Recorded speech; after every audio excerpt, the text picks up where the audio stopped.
Izinkan saya akan menyampaikan beberapa hal terkait dengan tema pada siang hari ini, membangun desa, membangun bangsa.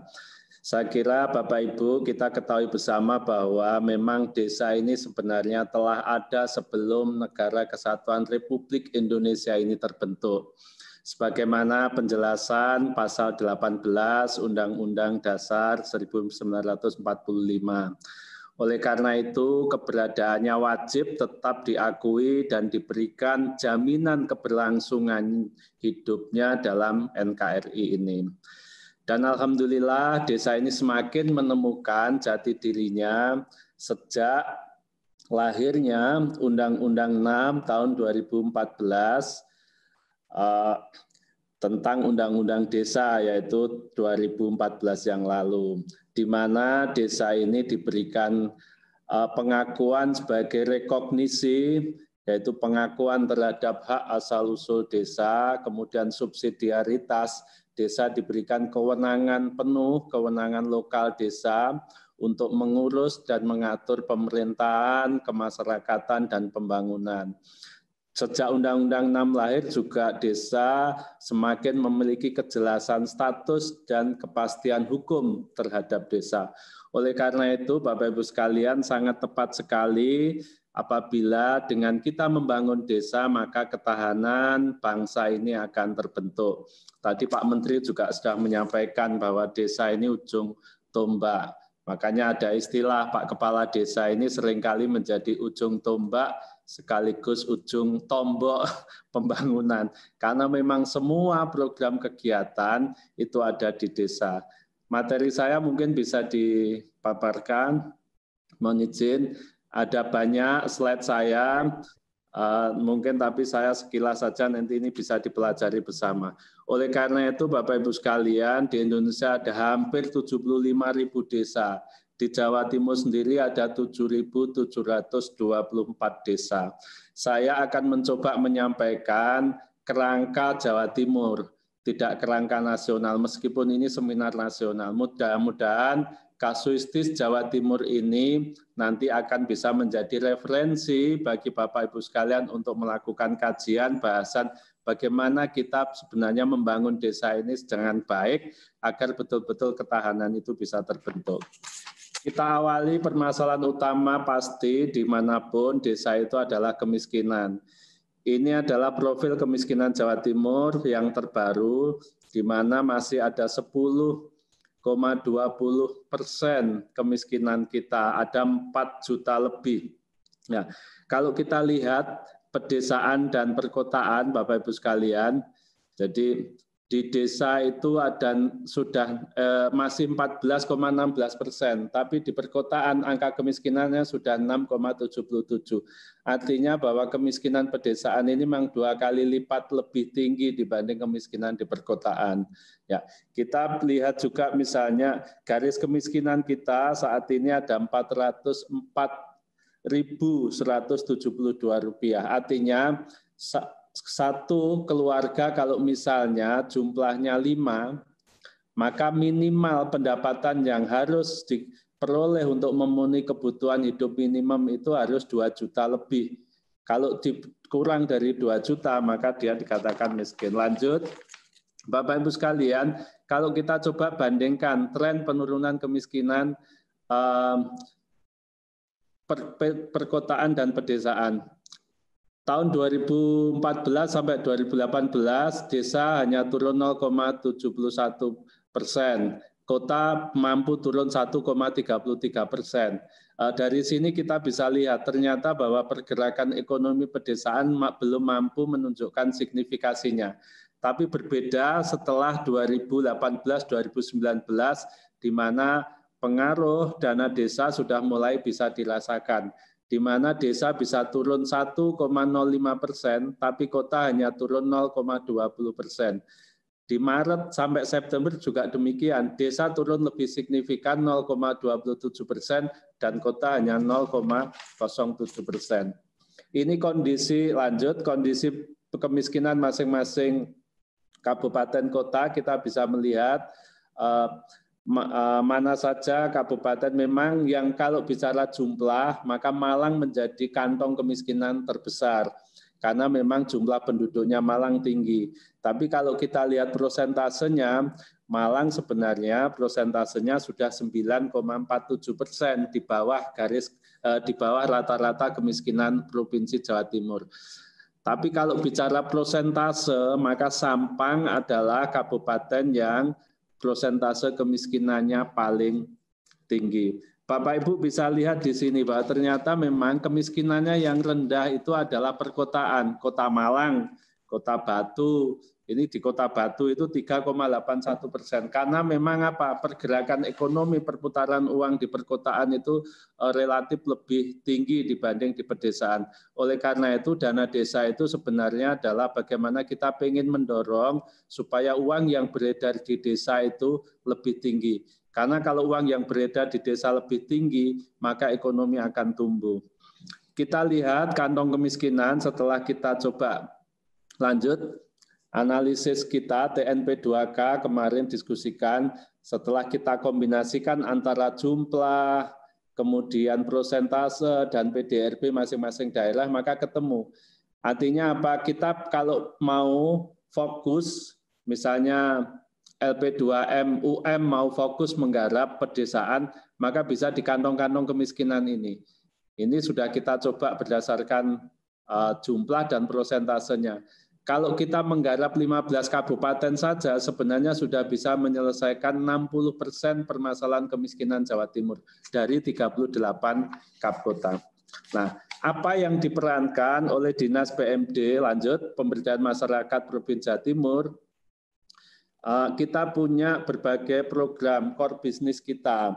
Yang pertama adalah Bapak Ibu sekalian, nanti kita akan coba jelaskan satu persatu, ini ada di slide, mulai dari bagaimana kita ngurusi BUM desa, kita kemudian ngurusi pasar desa, kita ngurusi permodalan, kemudian kemiskinan, lembaga kemasyarakatan, teknologi tepat guna, pembangunan kawasan, sampai tata kelola pemerintahan, yaitu peningkatan kapasitas aparatur dan administrasi pemerintahan desa. Lanjut, di bidang kemiskinan, tadi Pak Rektor juga sudah menyebut, kita punya yang namanya program Jalan Lain Menuju Mandiri dan Sejahtera, atau Jalin Matra. Jalin Matra ini adalah upaya percepatan dan perluasan penanggulangan kemiskinan yang ada di Jawa Timur. Lanjut slide-nya. Ada 3 program, yang pertama adalah PFK, penanggulangan feminisasi kemiskinan, di mana semua janda-janda miskin yang ada di Jawa Timur itu dibantu. Kemudian ada PK2, penanggulangan kerentanan kemiskinan, ini yang di permodalan yang diberikan kepada BUM desa, kepada 700 BUM desa, supaya BUM desa bisa memberikan permodalan yang murah bagi pelaku-pelaku usaha yang ada di desa. Kemudian yang ketiga adalah bantuan rumah tangga sangat miskin, di mana semua rumah tangga sangat miskin yang kehidupannya, tingkat kesejahteraannya 5% paling bawah, itu kita kasih bantuan permodalan untuk bisa memulai usaha. Dan ini didampingi oleh LP2MUM. Kita lanjut, kita sudah melakukan evaluasi, hasilnya Bapak Ibu sekalian bisa dilihat di slide yang nanti bisa dipelajari. Terus lanjut, nah untuk tahun 2020 Ibu Bapak sekalian, kita lakukan transformasi. Lanjut slide-nya. Ya. Jadi Jalin Matra ini kita lakukan transformasi menjadi Jatim Puspa, pemberdayaan usaha perempuan. Jadi yang kita bantu nanti adalah semua kelompok desil 1, desil 2 yang ada di persentil 8, 9, 10, 11, 12 itu kita bantu. Lanjut. Bapak Ibu sekalian, sebagai referensi saja, kalau kita ingin membantu kemiskinan itu sebenarnya kita berkejaran dengan teori yang namanya poverty dynamic. Jadi di satu sisi, kalau saya ibaratkan itu ada yang di garis itu persentil 5 sampai 15 itu adalah tingkat kesejahteraan.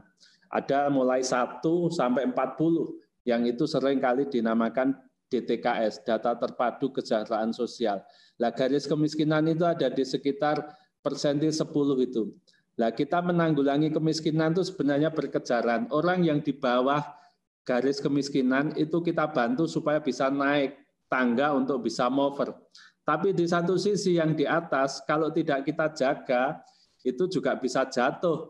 Kemudian dia menjadi miskin. Makanya kita harus berkejaran. Kita mungkin bisa mengangkat 100 orang, tapi kalau yang jatuh 150 ya sama saja, maka kita akan rugi 50-nya. Oleh karena itu harus bersamaan. Yang rentan miskin juga kita kasih sosial bumper-nya, kemudian yang miskin kita angkat supaya bisa menjadi miskin.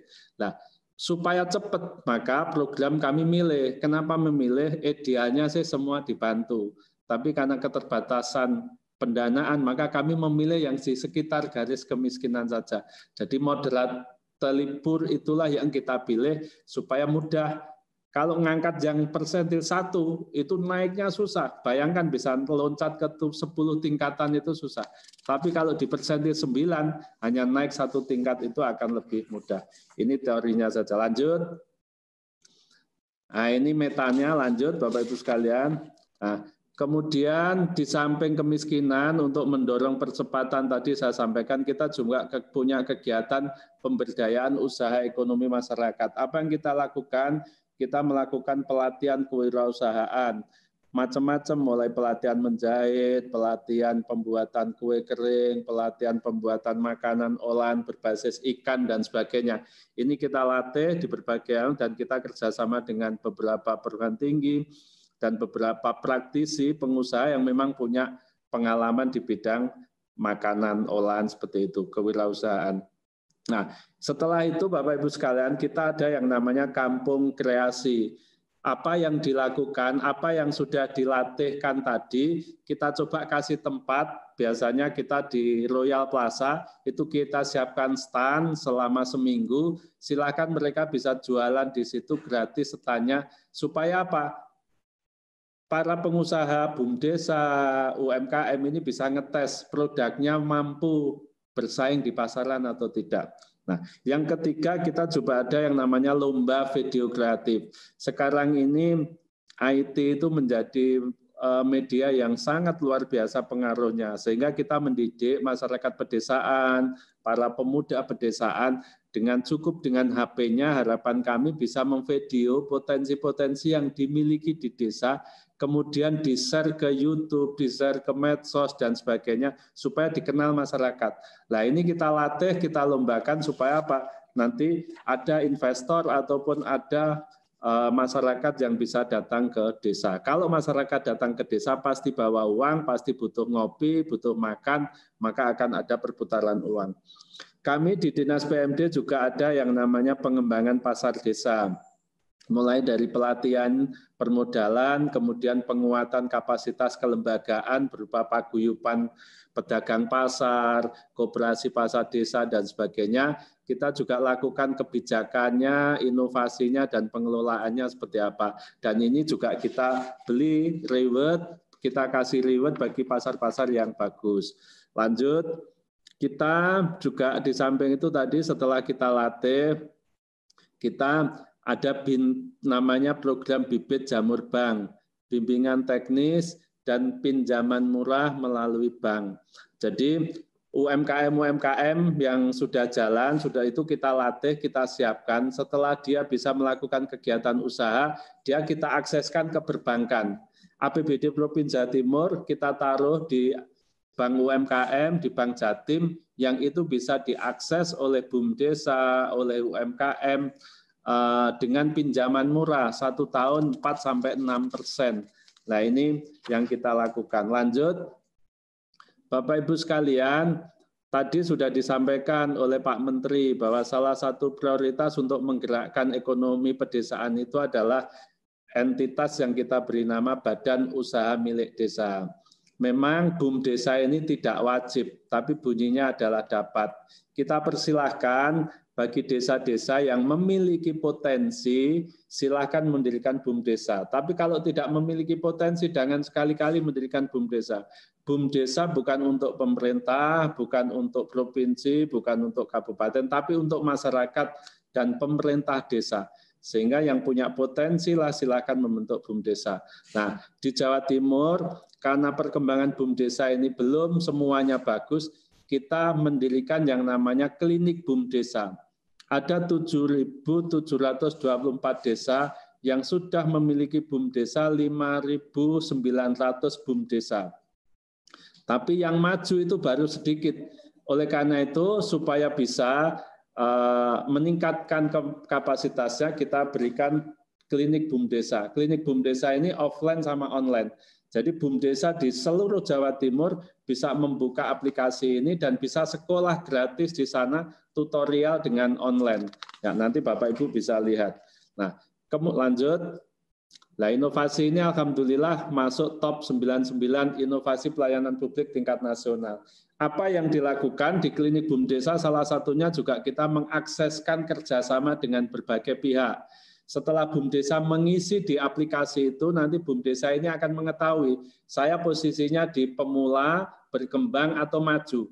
Kalau pemula, maka teori-teorinya, materi-materinya adalah untuk BUMDesa yang pemula. Misalnya bagaimana cara mendirikan BUMDesa, legal drafting peraturan desa tentang BUMDesa, tata kelola BUMDesa seperti itu. Tapi yang sudah maju, sudah bicara kerjasama, permodalan, administrasi pengelolaan keuangan, dan sebagainya lah. Ini salah satu yang sudah kita fasilitasi. Misalnya dengan BNI.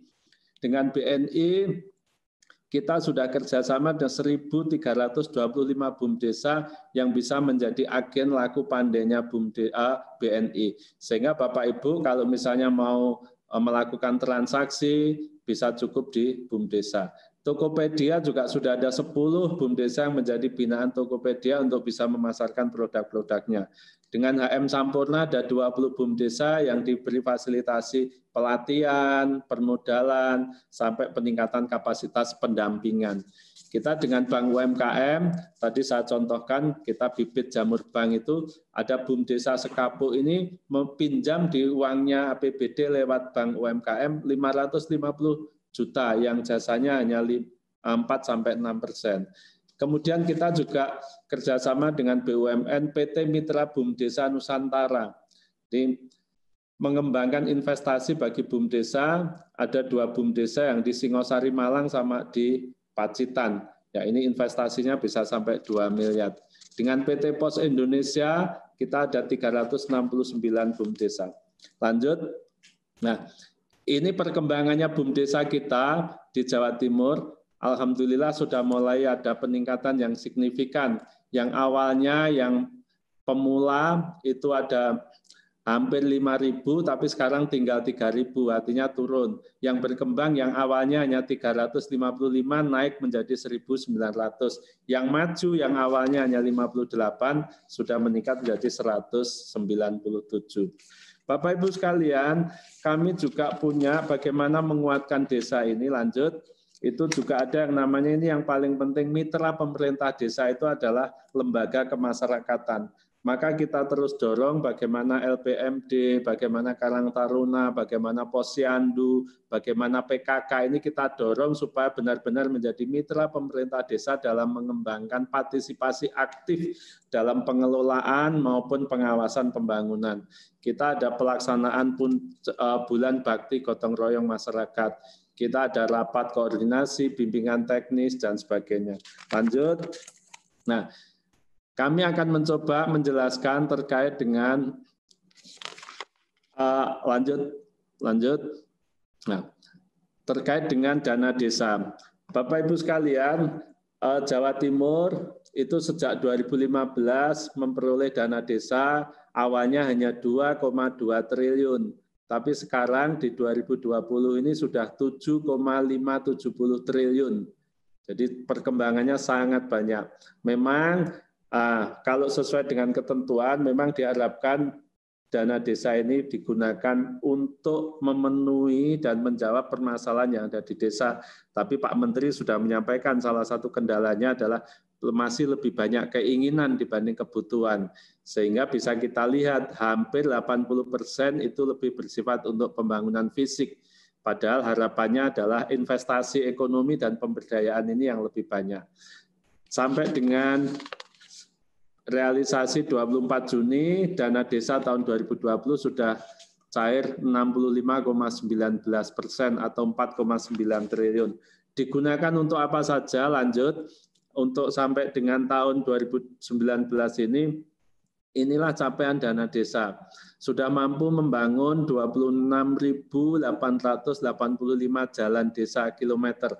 Jembatan ada 225.000, pasar desa, bumdesa, embung, sumur, polindes, air bersih, penahan tanah, irigasi, PAUD, dan sebagainya, Bapak Ibu bisa. Artinya memang hampir sebagian besar masih fisik, tapi memang sudah lumayan. Kalau kita lihat, Bapak Ibu sekalian, berdasarkan indeks desa membangun, lain tadi juga ada yang tanya. Jadi indeks pembangunan desa dengan indeks desa membangun. Kalau indeks pembangunan desa itu memang pengukuran dengan potensi desa yang dilakukan oleh Bappenas. Kalau indeks desa membangun ini oleh Kementerian Desa. Yang ini digunakan sebagai indikator untuk menentukan jumlah dana desa. Itu pakai IDM. Nah ini pemerintah sedang menyusun bagaimana bisa menyatukan antara IPD dengan IDM ini. Nah, di Jawa Timur tahun 2019 ini masih ada 2 desa yang sangat tertinggal. Satu ada di Sidoarjo, Reno Kenongo karena memang kena lumpur lapindo, yang satu ada di Bondowoso. Kemudian yang tertinggal masih ada 363 desa, tapi ini sudah turun cukup banyak. Awalnya 1.500 desa tertinggal. Dan berkembang 5.300, maju 1.800, dan yang mandiri sudah 166.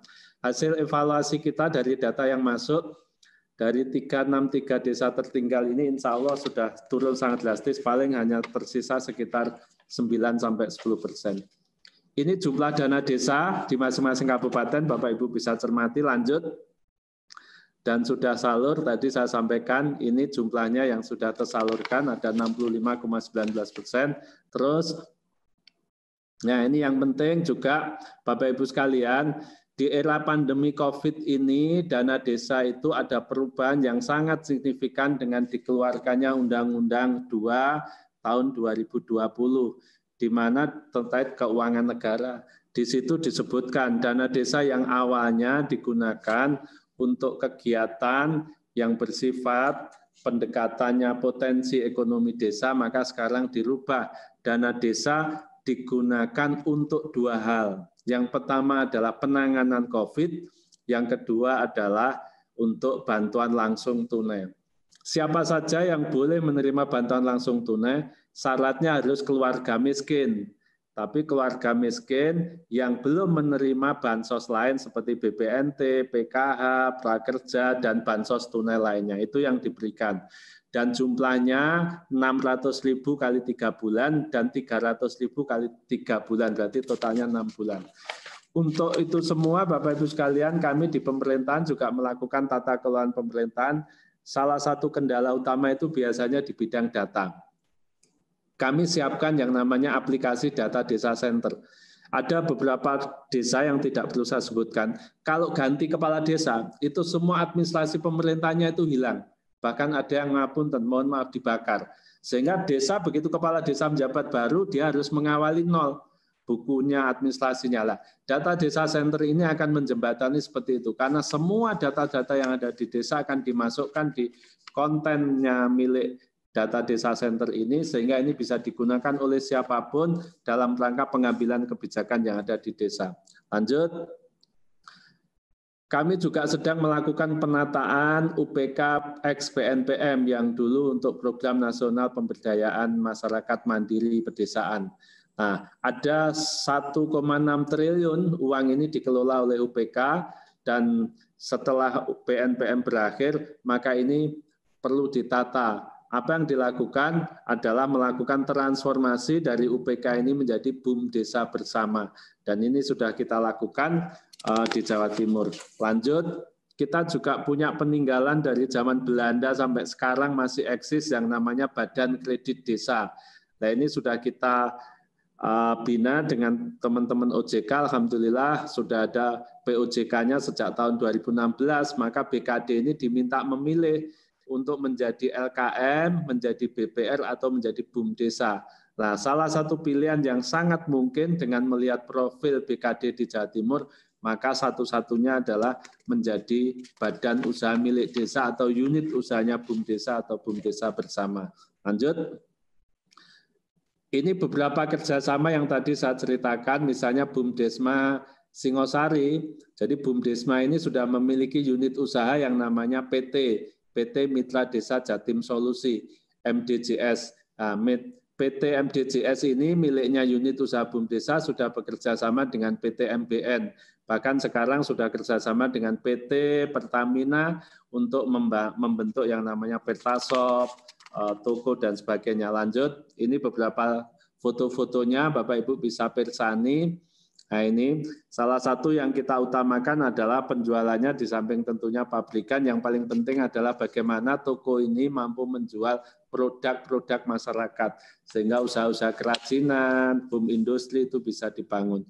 Lanjut, di Malang juga ada desa wisata yang dikelola oleh BUMDesa yang sangat bagus dan menarik karena ini sekaligus juga sebagai wisata edukasi, yaitu Bonpring di Desa Sanankerto, Kecamatan Turen, Kabupaten Malang.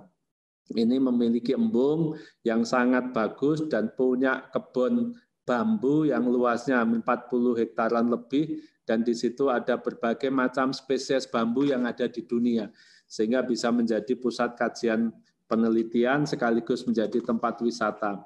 Kita juga punya BUMDesa Pujon Kidul yang sudah menasional, karena BUMDesa ini sebenarnya sangat sederhana, di tengah sawah kemudian dibangun kafe sehingga kita bisa menikmati kopi, makan siang atau makan menjelang sore itu di situ, dan pemandangannya sangat luar biasa.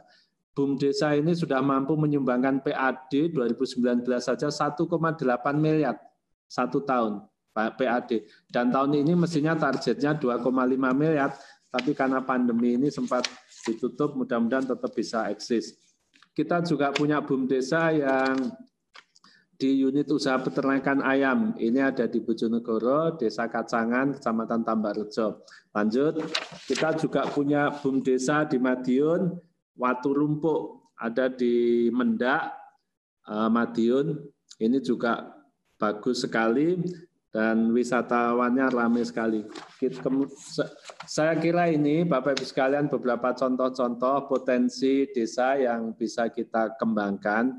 Kalau semua desa mampu memiliki unggulan-unggulan seperti ini, maka diharapkan dana desa itu bisa berputar di desa, tidak cepat lari kembali lagi ke kota. Karena kuncinya ekonomi, darahnya ekonomi itu adalah uang. Kalau di desa itu banyak uang yang beredar, maka ekonomi akan tumbuh dan kemiskinan akan bisa terselesaikan. Saya kira itu. Terima kasih. Wallahul muwaffiq ila aqwamit thoriq. Wassalamualaikum warahmatullahi wabarakatuh.